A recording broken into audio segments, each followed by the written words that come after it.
พระครูสังวรศิลางที่รักญาติโยมรู้จักเจ้าสำนักแห่งวัดสายมูลตำบลแม่กาสันป่าตองถิ่นเนื้อนาบุญญาติธรรมเชียงใหม่ลำพูนมุนพื้นชื่นชมรายการฝากทำกำเมืองให้เลืองลือไกลนำสุขมาให้กายใจแจ่มใสชื่นบานทางขึ้นสีขาวเพื่อชาวประชาถึงชายคาบ้านวิทยุมือถือสื่อสารเชื่อมสัญญาณจากวัดสายมูลมรดกธรรมกำเมืองร้อยเรียงสำเนียงภาษาสืบสานตำนานล้านนาอันทรงคุณค่ามิให้เสื่อมสูญภูมิธรรมเก่าก่อนคติคำสอนอานิสงส์ผลบุญสติปัญญาเพิ่มพูนช่วยหนุนบุญญาญาติโยมพระครูสังวรศิลางที่รักมั่นคงแน่นหนักในฐานะศิษย์พระโพดมทุกลมหายใจตั้งจิตมุ่งหมายนำพาญาติโยมทานศีลภาวนาสร้างสมตามรอยพระบรมโพธิสมภาร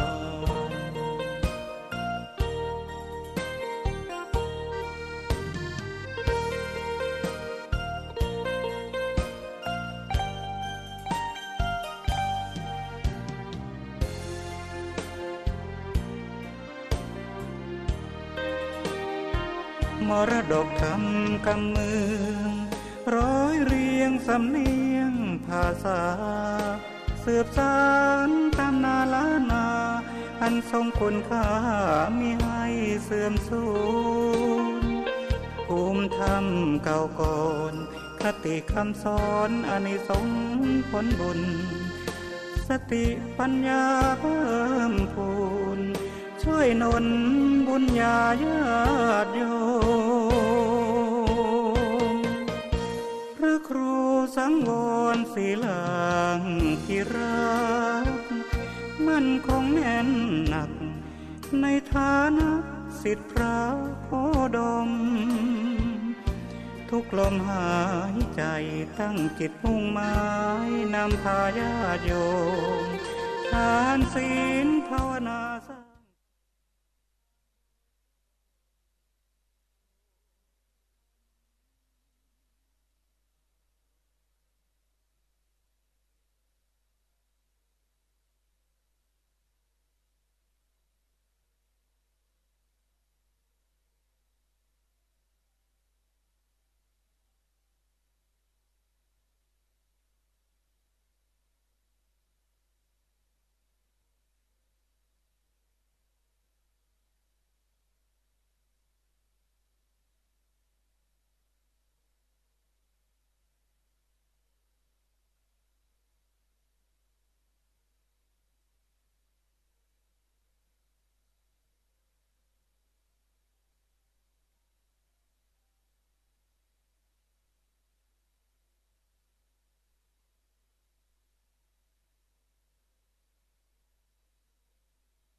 นี้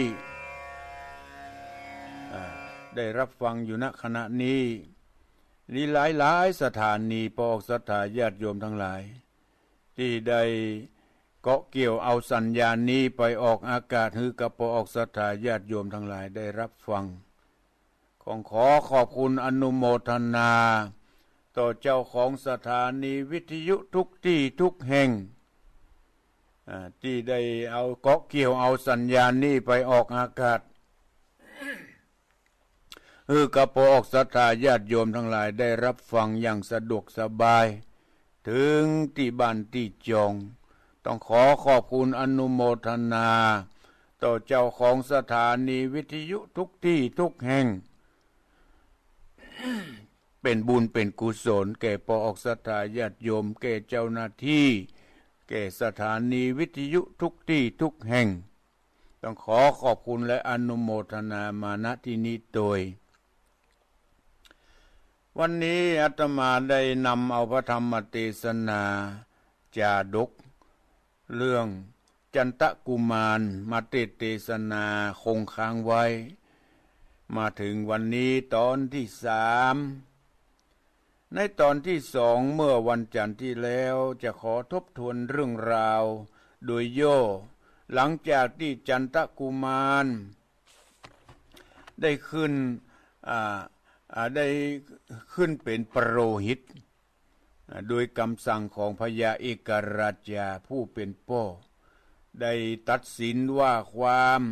ต่างๆนานาหลังจากที่คนเดิมก็คือปู่พราหมณ์กันหาระนะ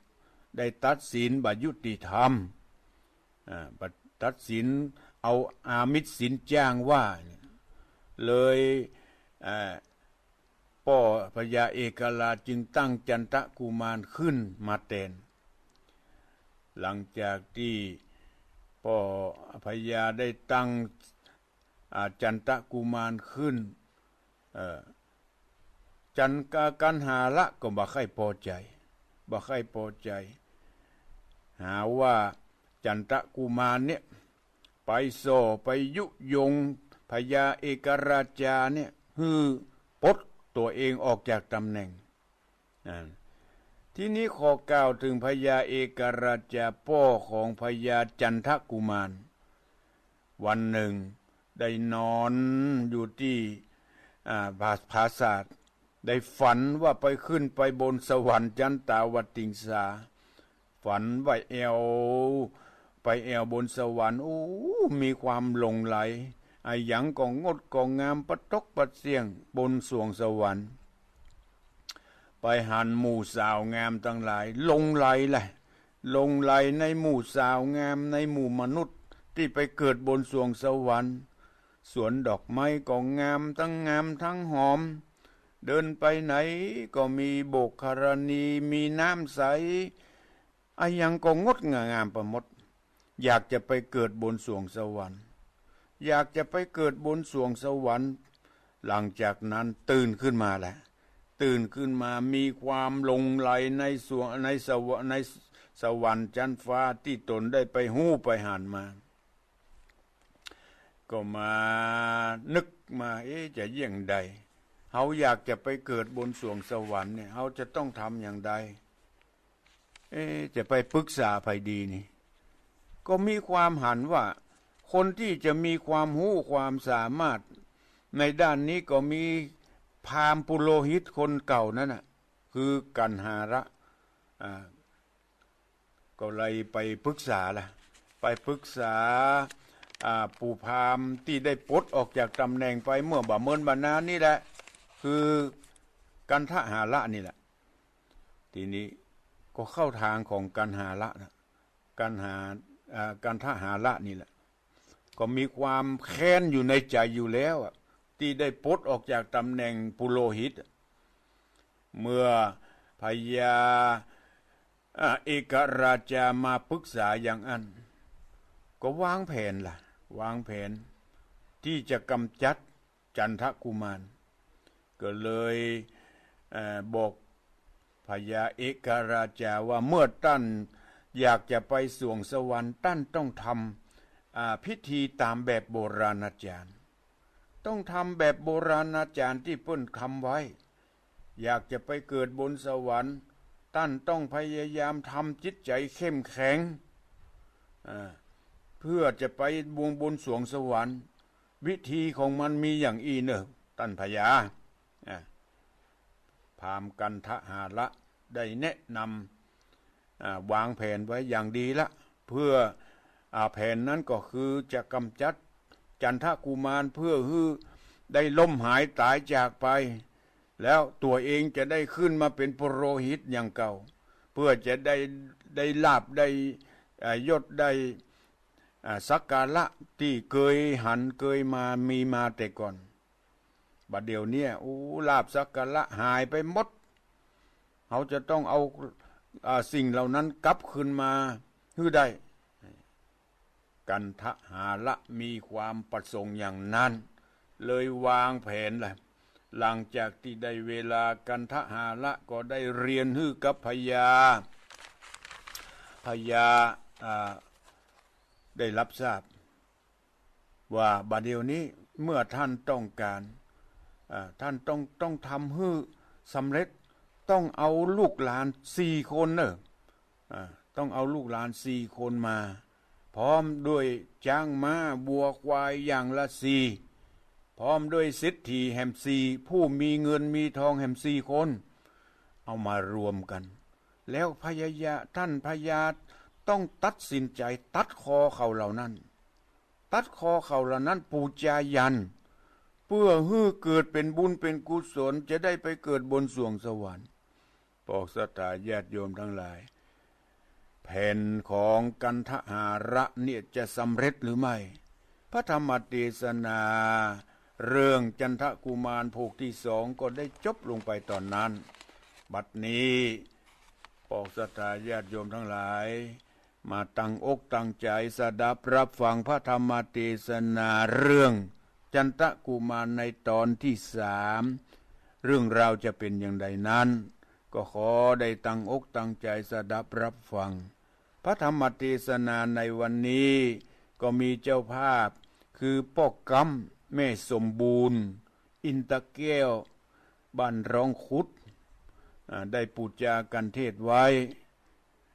พ่อกำและแม่สมบูรณ์อินตะแก้วได้ปูจากันเทศข่าวนี้ก็ขออุทิศส่วนบุญส่วนกุศลไปหาพ่ออุ้ยหวัน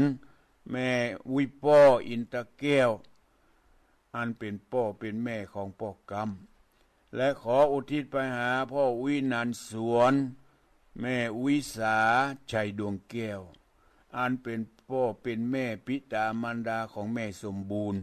ที่ได้ล่วงลับดับขันไป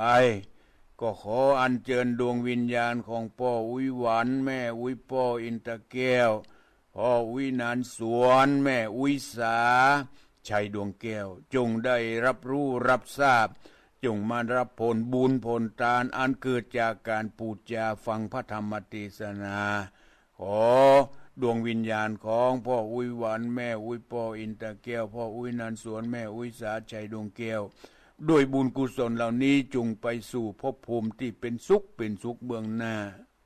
โดยความปรารถนาเจตนาของเจ้าภาพก็คือพ่อกำและแม่สมบูรณ์อินตะแก้วเอาละเพื่อมาเสียเวลาพวกศรัทธาญาติโยมทั้งหลายได้ตั้งอกตั้งใจสดับรับฟังพระธรรมเทศนาเรื่องจันทกุมารในตอนที่3เป็นลำดับต่อไปนะโม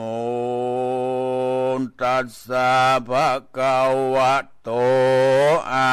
ระหะโตสัมมาสัมพุทธัสสะโสกันทหาระพัมมโนราชนังพุจิตวาติอิติสันทโวดุราสาปุริสะทั้งหลายตั้งยิ่งใจน้อยใหญ่ผู้มักใฝ่ในกา ใครกล้าไปรอดเวียงแก้วยอดมหาเนรปานอันสำราญจื่นจ้อยทุกข์ใหญ่น้อยหายโศกย้อนนาบุญป่านปอได้สร้างก่อรวมกันมาจริงจักป่าหือใดดังมักไฟกันนิ่งหมายเหตุนั้นท่านตั้งหลายจงเข้ามาสู่วัดวาอารามฟังธรรมเป็นบุญนำอันประเสริฐป่าเกิดสุขสบายตมัดทางภาคสินตุสัทธาอังอาสัทธาสัพพัญญูยศซอยอันบาทต้อยบาลีบทหลังมีไปแจ้งพระจิงแสงเทศนาอันว่าโอติเนวะสังสัพเพจะนังดังนี้เป็นต้นภิกขเวดุราภิกขุส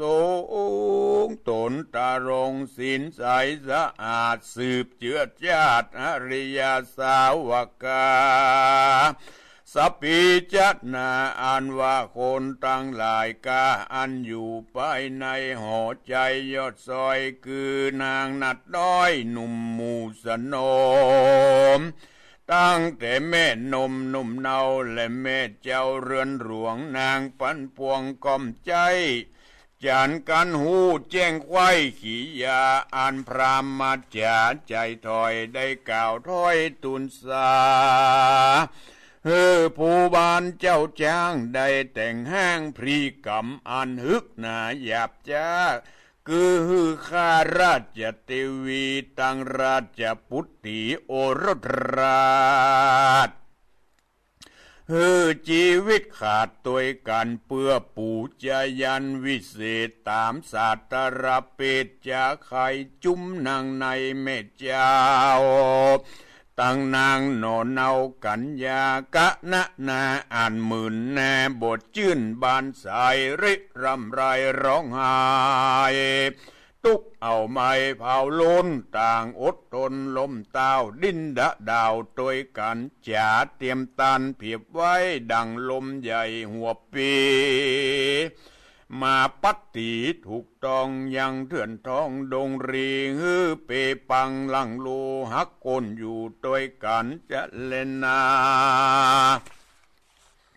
อันว่าปโรหิตตายศใหญ่คือปู่บาปใบกันทหารพามซ้ำไว้ถามแถมเล่าว่าข้าเดชเต้าเจ้าองค์คามอันว่าพรีกรรมวิเศษตามศาสตรเปตพระผู้บานยศใหญ่จักงดไว้ตุมได้หรือ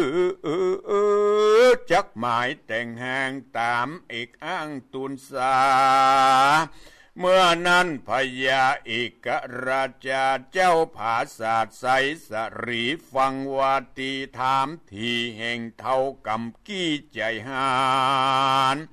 ก็มีราชาองค์การตอบเล่าว่าดูราผู้ปะโรหิตเท่าเตรียมตาเราจะคือดาแต่งห่างตามตั้นอ้างไข่ปันด้วยเรียวปันด่วนสันบ่อตัดบันตุมได้เหตุนี้เราหมายไฟคองคือใครไปเกิดในห้องตาวัดติงสากำผาธนานันใสขอเราได้ดังคันนิ่งหมายข้าจักเรียวปันแต่งไว้ยังเครื่องใจปูจาเพื่อมหาราชเจ้าตูนเป็นปิ่นเก้าจอมขวัญได้ปูจายันวิเศษตามศาสตรเปตประเพณีเดิมอ่อน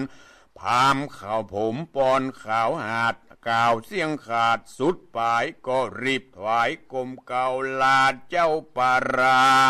แล้วไกลกาวไววองออกจากห้องเวียงใจพามจังไรปู่เท่าใจดำกำเศร้าทารนก็ฮือปาริวานตูนแต่งไว้ยังขุมใหญ่บัดเดียวล้อมเรียวมันเก่นจะรถที่แน่นติบตาล ดาจุวันจุสิ่งพร้อมทวนยิ่งตามรายก็เมียนและนาส่วนลูกยายยิงหนอนเนื้อจายเชื้อวงศาตังราชจยานาไทยเราตัดขาดได้ดีลีการเจ้าปุรีที่ราชกล่าวเสียงขาดสุดกรรมพามอาธรรมกรรมกี้ก็มีใจกี้จมบานก็ยอมมือสารกลมกาวกล่าวกำเล่าลมใจว่าข้าเดพระจอมไตรยศยาวผู้ผาบดาวปาราการปูจานี่นานี่เล่ามีกุลมากเต้าเลือลายบ่มีภัยที่ใดตั้งแต่ไทยเดิมอ่อนเหมือนดังพระภูธรเจ้าจ้างจักฮือแต่งสร้างเร็วไวจึงมีจริงบ่มีไผเพียบใดพับแผ่นใต้ปัทวีขอพระผู้มียอดซอยรีบคือพวกน้อยคนไหนได้ยับสายใจลูกเต่าตั้งนางนอนเอาใจยาแล้วนำมาบทจ้าฮือพร้อมหน้าแต่ดิลีโสกันทหารพามส่วนว่าพามกันทหารพามบับสาวปโรหิตเก้าอาจารย์กันตูนสารเมียนแล้วก็ลาเต้าไทยผาปารารีบไกกาวไวว่องออกจากห้องเวียงใจฮือคนในขาดใจพร้อมตัวหน้าควายยิงใจรีบคงขวายดาแต่งตามปิมเป่งเดิมมาตามมัทธปาริจาก่าวอ้างย้อนไข่ม้างแต่งฟันยังหนอขุนธรรมตุนองอาจฮื้อชีวิตขาดมรณาคือตาฮื้อดาแต่งไว้ยังขุมใหญ่บัดเดียวล้อมรั้วเร็วรันมันเก่นตึดที่แน่นเหลือหลายแล้วกฎหมายวางขาดบ่ฮือไพราชปัจจาและคนนาต่างเตดไปอยู่เขตแดนในกันจุอันจุสิ่งเมียนตวนยิงจุประการพรามสามานห้าวหาดก็ไปอภิวาทกราบไหว้ตุนสาฮือพญาใหญ่หูเจงควายตามมีก็มีหันและนาโสราชาส่วนพญายศยาวผู้ภาพดาวปัทวีฟังวาตีบอกเล่าแห่งตาพามเท่าใจหารก็มีราชองค์การปงขาดพวกห้าวหาดใจไฟว่าดูราเสนาในผู้กาอันจังฆ่าคนตายสูตั้งหลายม้วนหมู่จุงหลังลู่ด้วยกันด้วยเร็วปันด่วนหาวยับเอาลูกกูเต้ามาไว้คือหนอหอใจอุปราชเจ้าน้อยนาฏจันตะกุมารและสายผู้บานน้องเน่าคือสุริยะเจ้าคิงผายตั้งสองใจพี่น้องเกิดรวมต้องอัครมเหสีตั้งลูกเทวีน้อยนาฏวันนาอาจเจียงคานชื่อพัทรเสนากุมารผู้ปี้อย่าฮื้อได้หลีกลี่ไปเสียไกลกับสองใจอ่อนน้อยชื่อเจ้ายอดซอยกุมารสี่หนอผู้บานนิสัยยับมาฮือใดกูจักดาฟันขาดฮือชีวิตขาดดับขันเพื่อปูจายันวิเศษตามห้องเหตุพรีกรรมอันจักนำกูเต้าปูนจากดาวเมืองคนเอาตูนไปเกิดจันฟ้าเลือดตาวัดติงสาและนาสปีตลาจาปุริสาส่วนคนในพวกน้อยอ่อนอันใจถอยฮึกหานรับราชองค์การปงขาดแห่งเต้าที่ราชใจไฟก็เร็วไวตึงหมู่เร่นไปสู่ผังกา แห่งอุปราชาหนุ่มเนาคือว่าเจ้าจันทะกุมารแก่แล้วไข่ขานบอกลาวว่าข้าเดชเจ้าบุญมีบัดนี้เจ้าปุรียศใหญ่มีอาจยาใส่ปันหมายผู้ข้าทั้งหลายนี่เล่ามายับเอาเจ้านำไปด้วยเร็วไวด่วนสันเพื่อเอาดาบบันฟันคอเลือดสอบอนนอไทยตกลงในขุมย้อนใจหุมไฟอ่างจักแต่งสร้างพรีกรรมอันเป็นบุญนำลำเลิศปาไปเกิดบนสวงสวรรค์ขอเจ้าจอมขวัญอย่าจ้าไปตุยตู่ข้าบัดเดียวนี้เด็ดเตอเมื่อนั้นอุปราชาหนุ่มเนาหนอพระเจ้าตะรงยานคือจันทะกุมารตนองค์อาจฟังถ้อยวาดกำจาแห่งราชปุริสาพวกน้อยจริงกล่าวถ้อยจะถามว่าดูราใจรามใจกาอันเกว่นฆ่าคนตายอันว่าเต้าบุญภายตูนพ่อจักสร้างก่อกระทำยังพรีกรรมวิเศษตามศาสตรปิดปินเตาคือนำเอาไปฆ่าความหน้าดับขันเพื่อปูจยันนันสายเต้ากึดได้ในใจหรือมีคนในมาบอกเล่ายังเงื่อนเก่าขี่ยาเรานี่นาไข้หูสู่จุงกล่าวมาไว้ที่นั่นเสนาในพวกน้อยก็ตอบถ้อยกำงามว่ากันทหารพามผู้เฒ่าอันปีนเก้าอาจารย์ได้ตุนสารขวาบไว้บอกเท้าไทยภาปราว่ากันผาธนาไฟคองใครไปเกิดในห้องโขงสวรรค์จุงปูจยันวิเศษตามเก้าเหตุปินเตาคือนำเอาลูกเต้า4 คนเล่าเป็นปอดจายลูกยิงหลายจุตวนทีปอสีเป็นตาราตั้งราชจายาน้อยนาดงัวอุสุภราชเตรียมใจมาอาจารย์ในตัวผาเสดจ้างแก้วเลิศเสริมสรีตั้งเศรษฐีมังเต้าอย่างละ4เหล่าเป็นทราแล้วนำมาพร้อมหน้าเอาดาบก้าคมใสแกว่งกวัดไกวฟันฟาดคอขาดโจยตุยกันเลือดเขามันจุพูลงไหลอยู่ในไหลเข้าไปสู่ในขุมเอาหลัวสุมเวทไกเผาไม่ตันตาตัดสินเนหาเพียขาดบ่ไม่มาดมองเหงาตามปินเตาบอกไว้ว่าเป็นบุญใหญ่เหลือหลายการจุติตายกลาภาคละจากเมืองคนย่อมเอาตัวเอาตนไปเกิดจันฟ้าเลิศโขงเมืองสวงสวร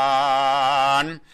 เจ้าหอดหยันปอดเต้าฟังกำกล่าวตูนสาแห่งปะโรยิตาผู้เท่าอันปีนเก้าแห่งอาจารย์ก็มีราชองค์การข้าบาทอยู่คนมายับตนแห่งเจ้าอันเป็นลูกเก้าสายใจเพื่อนำไปฟันฟาดชีวิตขาดมรณาตามกำตูนสาเก่าจี้แห่งพรามกำขี้ผมขาวนั้นแลนาเมื่อนั้นจันทะกุมารผู้เป็นปาลาสุมาหลายแหลนอบตะรงธรรมได้ยินกรรมที่ถ้อยแห่งพวกน้อยคนในจริงจะไขถามเล่าว่าเต้าเจ้าภาปราสู่มาหลายแหล่เพื่อมายับเอาแต่เดียวดายหรือยับลายเผ่าผู้เราไข้หูตามเมกันนอมุนีตุนอุ้งอาจถามเสียงขาดสุดปลายพวกน้อยถวายขับไว้ว่าตนเต้าไทยภาปรา มายับอุปราณิเล่าตั้งน้องเน่าเศร้าสายใจนำไปถวายใดอย่าเว้นไว้คนใดเล่นนาตีสั่งวัดจะนั่งสุดหวานหนอโพธิญาณยอดซอยฟังพวกน้อยจากใครก็หันใสแทงทีบ่มีตีสังกาว่าพามมันนาจาบาปเศร้าคือปู่เท่าพามกันทหาระพามผู้มีความโลภใหญ่บ่กึดไข่ตั้งไว้ตัณหาหลายหาวหาดปองอาฆาตตัวเราตุกบ่เบาร้อนไม่จริงเกิดได้มาปานตั้งวงวานพี่น้องดังคนร่วมห้องปุรีหนอมุนียอดซอยจริงต่อถอยกำปายว่าดูราศีนาในใจกาสูอย่าได้จ้ามาไว้จุงนำเราไปด่วนหาวตามราชยาของเต้าผู้บานเราจักไปตูนสารโลนโตกลมกาวขอเจ้าผู้มีได้ผ่านีเว้นไว้อย่างน้องหน่อไทยสามใจเราตายคว่ำหน้าด้วยดาบก้าคมเขียวแต่คนเดียวเต่าอานน้องเจืองจันสามใจตั้งคนหลายจุผู้ได้ตั้งอยู่ยาวไปกันเจ้าจากไข่เสียงถอดเสียงถ้อยจุมพวกน้อยคนหานก็ตามราชองค์การด่วนหาวนำเอาหนอเต้าจอมตายด้วยเร็วไวบทจ้าไปไว้นะไปไว้ต่อหน้าห่อคำแล้วไปนำน้องเจ้าทั้งสามคนนั้นเล่ามาปา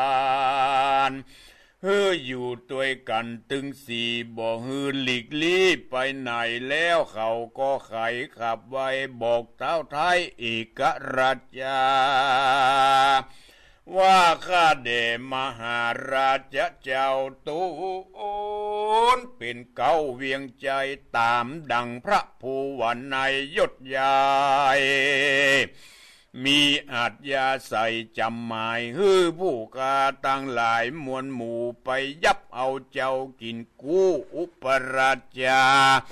ตั้งราชพุทธาผู้น้องมาไว้กลางห้องลานหลวงอันคนปันปวงน้อยใหญ่จังเตียวไต่ล้ำลายบัดนี้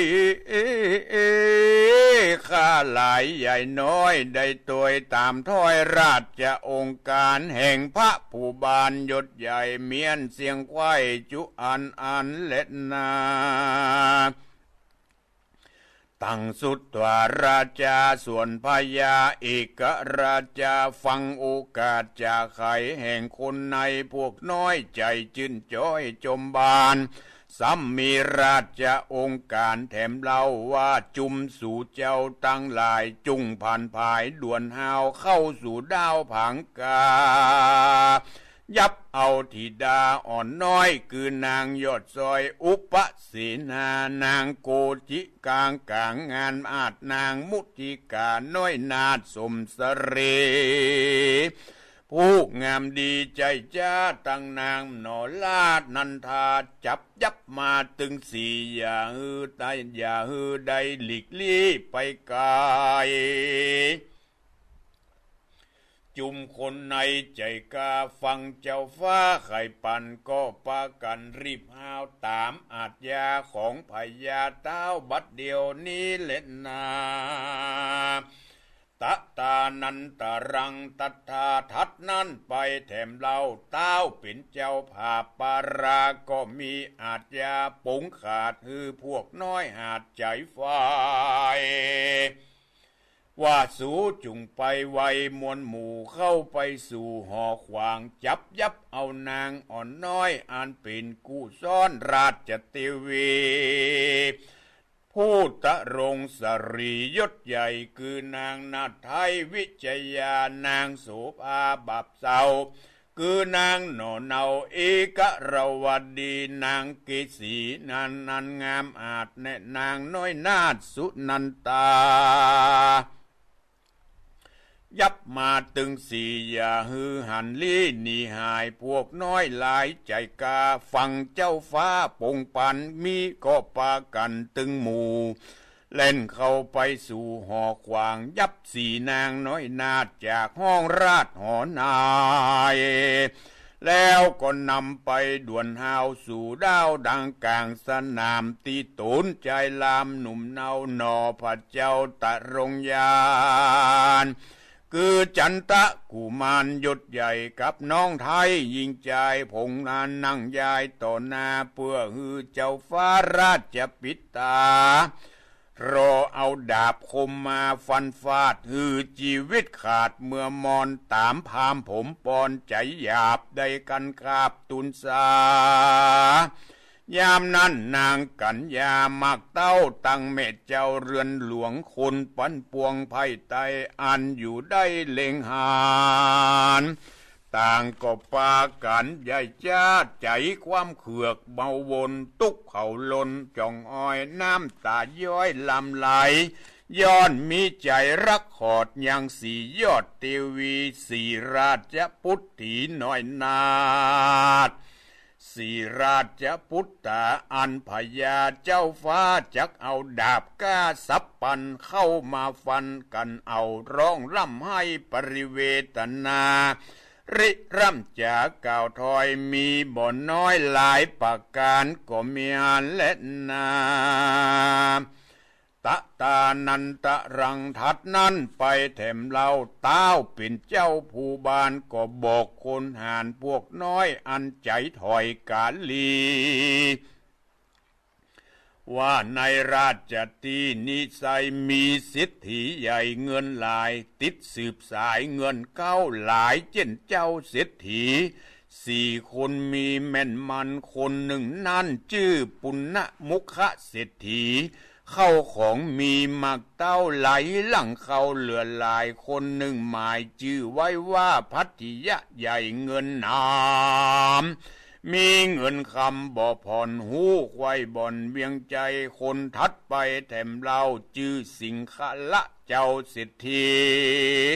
เข้าของมีนักโสดหลายตื้อโกดกะนันนามีวงศาพี่น้องอยู่ควายห้องเวียงใจ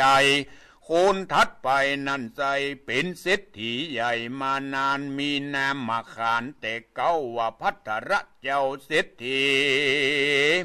เข้าของมีหลายแหล่พี่น้องแผ่หลวงหลายสู่จุงผ่านภายด่วนหาวไปสู่ดาวเรือนมันเกาะกลุ่มกันหือใดยังเศรษฐีใหญ่เงินหนาเป็นนำมาตั้งสี่อย่างหือตันหลีกลี่ไปไกลจุมคนในใจกาฟังเจ้าฟ้าโป่งปานเขาก็ปากันด่วนหาวตามอาทยาของเต้าจุกประการยามเมื่อราชปุริสาพวกน้อยอันใจถอยกาลียับเอาเศรษฐีตั้งสี่ออกจากตีแดนตน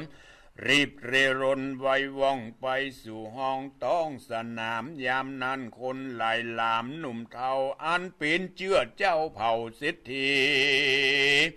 ตั้งเจ้าปุรีไพ่ไตอันอยู่ใกล้เล็งหันเขาโอ้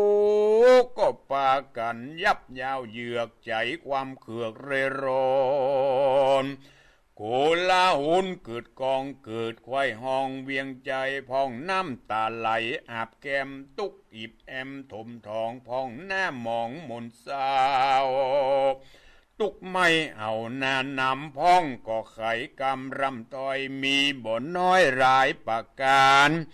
ว่าเต้าผู้บานยศใหญ่บทตุยไต่ตามธรรมเต้าฟังกำพามเท่าอันบาปเศร้ากาลีฮือยับเศรษฐีไปคาฮือความหน้าดับขันเปื้อปูจายันวิเศษอันจักเป็นเหตุบันดาลฮือตัวตนแห่งเต้าไปเกิดดาวโคงสวรรค์เราบ่หันเป็นแก่นคือมันบ่แม่นตามธรรมหากเป็นกรรมฮึกหยาบคือเป็นบาปนานำอันจักป่าไปเกิดในกำเนิดอบาย เต้าบ่หมายกึดไข่ถึงไพ่ใต้ยิงใจเต้าขันนิ่งหมายใจจอดจักยับเอาตัวรอดเดียวไปหมายตัวรอยนักปราดปล่อยย้ายบาดเสคลำไปตังดำต่ำไตย้อนตาบอดใบมัวฟางออกนำตั้งเตียวตองป่าเข้าเถื่อนท้องดงไผ่แดนนี้ไปหน้าจุ่มไผ่ฟ้ายิงใจจากสูกบานหลายบ่อพรเหมือนเมื่อก่อนหรือเมเจ้าปุรีไตตังน้อยใหญ่ยิงใจญาติตังหลายหนุ่มเทาแห่งสี่เจ้าเศรษฐีต่างก็มองขีต่ำก้อยตุกโศกห้อยติดหวันจริงปากันมวลหมู่ขึ้นไปสู่หอคาม